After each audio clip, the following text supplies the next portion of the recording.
Press वार्ता में सभी मीडिया के साथियों का स्वागत है, अभिनंदन है। आज एक महत्वपूर्ण विषय पर हम लोग आप लोग के बीच आए हैं कि जिस तरीके से 2 दिनों से एक मामला सामने आ रहा है कि मुकेश रोशन के इशारे पर मारपीट किया गया और चेन लूट किया गया, पैसा छीन लिया गया। यह मेरा और मेरे परिवार के लोगों का यह काम नहीं है। मैं डॉक्टर हूँ, सामाजिक कार्यकर्ता हूँ, विधायक रहा हूँ। लोगों की सेवा में मेरा परिवार विगत 50 वर्षों से अधिक से सामाजिक न्याय के हाथों को मजबूती प्रदान करने के लिए, लोगों को जन समस्या को निराकरण करने के लिए हमेशा से खड़ा रहा है। लेकिन 2 दिनों से जो विषय आ रहा है सामने, कि मैं आपको बता दूं कि विगत कई वर्षों से रामाशीष चौक बस स्टैंड का जो संचालन है वो जिला प्रशासन के द्वारा लगातार किया जा रहा है। उसका मैं आपके सामने रसीद भी पेश कर रहा हूं कि जिस तरीके से कई लोगों ने आरोप लगाया कि मुकेश रोशन इसमें रंगदारी वसूल रहे हैं। कहाँ पे रंगदारी वसूल रहे हैं भाई? ये जिला प्रशासन के 18 कर्मचारी वहाँ पे रह कर के और जिला प्रशासन के नियंत्रण में यह कार्य हो रहा है।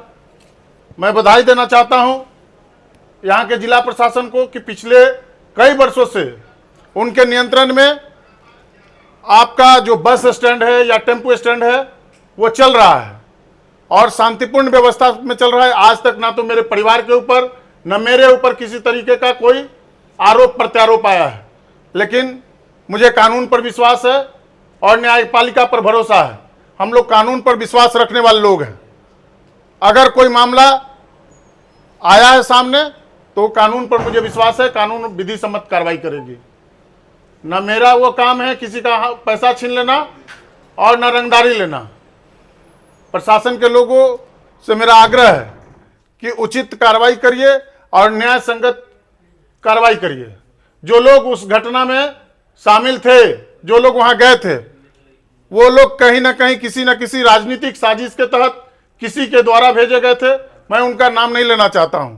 मेरे पास पूरा रिकॉर्डिंग भी आया है और सभी अपराधी प्रवृत्ति के लोग हैं। कोई शराब माफिया है, कोई अपराधी है, किसी न किसी केस में मर्डर रहा है, वो जेल में रहा है। उन लोग का जो हिस्ट्री है वो क्रिमिनल हिस्ट्री है। मेरे प्रयास से 2021 में बिहार विधानसभा के बजट सत्र में मैंने जब सदन में मामला उठाया था कि हाजीपुर बस स्टैंड पर मूलभूत सुविधा उपलब्ध नहीं है। जो बेसिक चीज होता है, शौचालय, शुद्ध पेयजल और वहां पर यात्री पड़ाव, बस पड़ाव, उसकी व्यवस्था यहां नहीं है।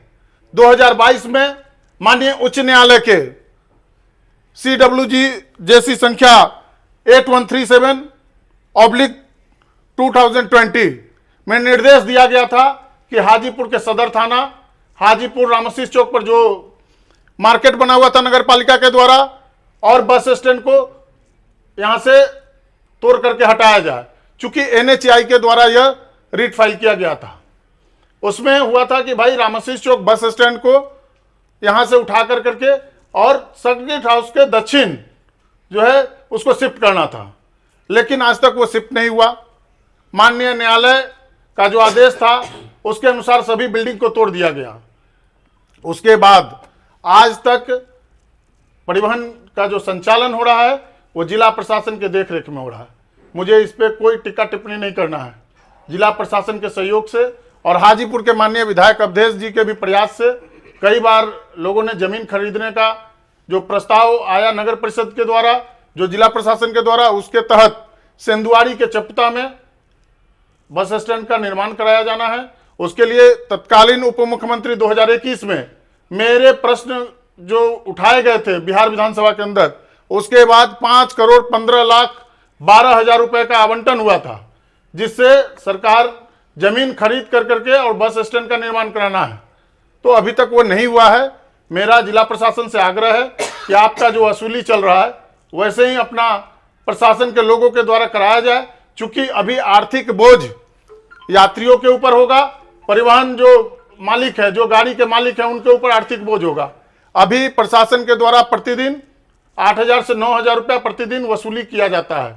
उस हिसाब से महीने का 2.5 से 3 लाख रुपया वसूली होता है, और उसका मैंने आपके सामने रसीद रखा है, इसको पता करवा सकते हैं आप लोग। और अभी जो रेट दिया गया है, बेसिक रेट है 14 लाख रुपया सिक्योरिटी डिपॉजिट, 70 लाख रुपया से बोली स्टार्ट होगा, और 8% उसके ऊपर टैक्स है, तो लगभग करोड़ रुपया से शुरू होगा। वो 1 करोड़ जाएगा, 2 करोड़ जाएगा या 3 करोड़ जाएगा, ये हमको नहीं पता। लेकिन जिस तरीके से आर्थिक बोझ आम लोगों के ऊपर, जब गाड़ी वालों के ऊपर पड़ेगा तो वो यात्रियों के ऊपर भी पड़ेगा। तो सरकार नीति निर्धारण करे, पहले रेट फिक्स करे कि भाई किसका क्या रेट होगा। अब बताइए कि रेट फिक्स नहीं है इसमें, जब आपको 3 लाख रुपया में आप कह रहे हैं कि हमारा स्टाफ को पेमेंट नहीं हो पा रहा है, तो आखिर 15 लाख और 20 लाख रुपया महीने का कहां से कौन दे देगा। हम लोग एक वाहन स्वामी होने के नाते भी, चूंकि हम लोग का भी 50 वर्षों से अधिक से, मेरे पिताजी के समय से गाड़ी घोड़ा चलता है, बस चलता है, और मेरे परिवार के भी कई सदस्य हैं उनका बस चलता है, लेकिन मेरे परिवार के ऊपर आज तक किसी तरीके का कोई आरोप प्रत्यारोप नहीं लगा है, और आरोप प्रत्यारोप लगा देने से कोई दोषी नहीं होता है। मुझे कानून पर विश्वास है, कानून अपना काम करेगी और मुझे न्याय मिलेगा। और रही बात स्टैंड के टेंडर की, तो वो तो ओपन है, कोई भी जाता है, कोई भी डाल सकता है। लेकिन अगर जो रेट डाला गया है तो कहीं ना कहीं आर्थिक बोझ आम आदमी के ऊपर पड़ने वाला है।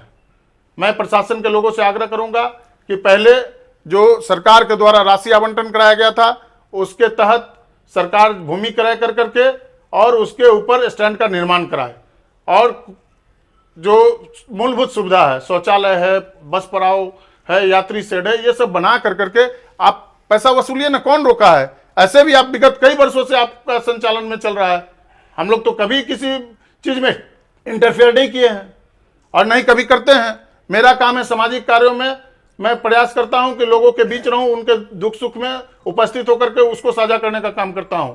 लेकिन जिस तरीके से आरोप प्रत्यारोप लगाया गया है, कहां से ये खाका तैयार करके भेजा जा रहा है मुझे नहीं पता, लेकिन जिस तरीके से आप लोगों को भी पता है कि वर्ष 1993 में 6 मार्च 1993 को मेरे पिताजी का राजनीतिक साजिश के तहत हत्या कराया गया था, उसी तरीके से मेरे एवं मेरे परिवार के ऊपर कुछ लोग राजनीतिक साजिश के तहत हत्या कराने का साजिश रच रहे हैं।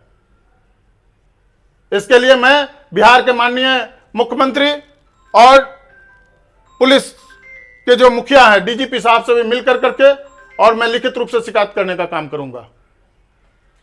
जिस तरीके से उन लोगों ने आरोप लगाया कि टेंडर ले जाने के क्रम में, टेंडर भरने के क्रम में जो है आपके द्वारा भेजे गए आदमियों ने उनका रास्ते में। अब एक बात बताइए, जो लोग शराब माफिया हैं, जो लोग अपराधी हैं, वो लोग टेंडर भरने गए थे या मारपीट करने गए थे। मेरे पिताजी का हत्या हुआ 1993 में, और उस दिन चिल्ला चिल्ला करके वो लोग कह रहे थे कि इस घटना का जो है वो दोहरा देंगे, 93 वाला घटना दोहरा देंगे।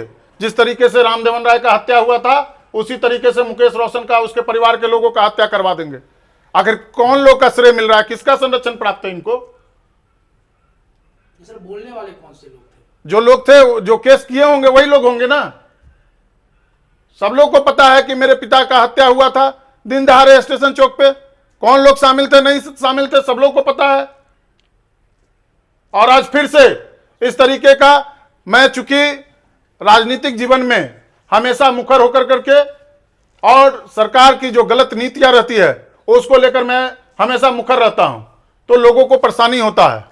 लेकिन मैं डरने वाला हूं और न झुकने वाला हूं। राजनीतिक साजिश के तहत यह सब कांड करवाने के लिए कुछ लोग लगे हुए हैं, और कहां कहां से ड्राफ्ट होकर के आ रहा है। मेरे पास भी रिकॉर्डिंग है, और मेरे पास भी जल्द उसका खुलासा मैं करूंगा कि कहां कहां से क्या क्या ड्राफ्ट होकर के भेजा जा रहा है। कितने सालों के बाद ये निविदा की प्रक्रिया हुई है? देखिए, ये तो कई वर्षों का मामला है, हम तो यहाँ रहते भी नहीं है। पिछले 25-26 वर्षों से मैं पटना में रहता हूँ। मेरा बाल बच्चा पटना में पढ़ाई करता है, मैं खुद डॉक्टरी का पढ़ाई किया, और वहाँ से लेकर के अभी तक मैं पटना में ही रहता हूँ। लेकिन मेरे परिवार के सदस्य हाजीपुर में रहते हैं, सब लोग का अपना अपना कार्य है। आज तक कभी किसी तरीके का कोई केस मुकदमा नहीं रहा है हम लोग के परिवार के ऊपर, ना मेरे ऊपर इस तरीके का। राजनीतिक केस हो सकता है, आंदोलन का केस हो सकता है, लेकिन आज तक न मेरा यह कार्य है कि किसी का चैन छीन लेना और पैसा लूट लेना। ये हम लोग का काम नहीं है।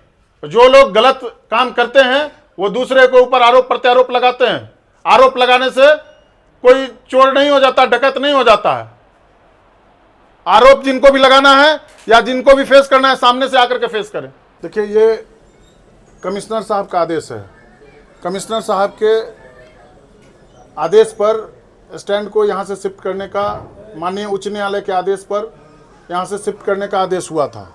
उसके बाद जिला प्रशासन के द्वारा यहाँ से तय किया गया कि इस स्टैंड को, ये देख लीजिए, इस स्टैंड को जो है वो तत्काल में जो है सर्किट हाउस के बगल में शिफ्ट कर देना है, लेकिन आज तक शिफ्ट नहीं किया गया। मैंने जब प्रश्न किया बिहार विधानसभा के अंदर, तो सरकार का यह जवाब है। कार्यपालक पदाधिकारी नगर परिषद हाजीपुर द्वारा प्रतिवेदित किया गया है कि नगर परिषद हाजीपुर क्षेत्र में वर्तमान में कोई बस स्टैंड नहीं है। रामाशीष चौक पर NHAI की खाली जमीन पर फ्लाईओवर के नीचे बस का ठहराव होता है।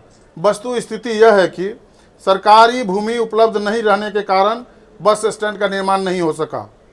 विभागीय पत्रांक 35 दिनांक 10/6/21 के द्वारा नगर परिषद हाजीपुर में बस स्टैंड निर्माण के लिए भूमि क्रय हेतु कुल 5,15,52,000 रुपये नगर परिषद हाजीपुर को आवंटित किया गया है। जिला भू अर्जन कार्यालय द्वारा भू अर्जन की कार्रवाई प्रक्रियाधीन है। भू अर्जन की कार्रवाई पूर्ण होने के उपरांत बस स्टैंड का निर्माण किया जाएगा। जब बस स्टैंड है ही नहीं, यहाँ पे बस स्टैंड का जगह ही नहीं है, सरकारी भूमि ही नहीं है, तो फिर टेंडर जो है वो प्रक्रिया कहीं ना कहीं लगता है कि जल्दीबाजी में लिया गया निर्णय है। मैं जिला प्रशासन से आग्रह करता हूं आप लोग के माध्यम से कि पहले व्यवस्थित किया जाए, उसके बाद आप टेंडर निकालिए, कार्रवाई करिए, उसमें सब लोग भाग लेंगे। इस लेटर के आधार पे ये नहीं लग रहा है कि कहीं ना कहीं ये राजनीतिक दबाव प्रशासन अब क्या है, नहीं है, चूंकि देख लीजिए, ये आज तक चूंकि मेरे पिताजी का जब हत्या हुआ था, उसके बाद 1 साल के अंदर 7 हत्याएं हुई, और 7 हत्याएं हुई। मेरा परिवार बहुत उस समय मर्माहत था, और मेरे परिवार के लोगों को ऊपर कई फर्जी केस भी डाले गए थे। लेकिन आज जिस तरीके से जब जिला प्रशासन के द्वारा शांतिपूर्ण तरीके से जब बस स्टैंड का संचालन किया जा रहा है, और उस बीच में कहीं ना कहीं प्रेशर में यह टेंडर निकाल करके, और मुझे लगता है कि राजनीतिक साजिश के तहत लोग मेरी हत्या करवाना चाहते हैं।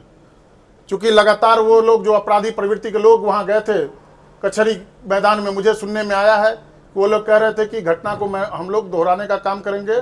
जिस तरीके से रामदेवन राय का और दिलीप राय का, ब्रह्म बाबा का हत्या करवाए थे, उसी तरीके से ये लोग हमारी भी हत्या करवाना चाहते हैं, मेरे परिवार के लोगों की भी हत्या करवाना चाहते हैं। मैं बिहार के माननीय मुख्यमंत्री जी से, DGP साहब से मैं अपना और मेरे परिवार के लोगों की सुरक्षा की मांग करता हूँ।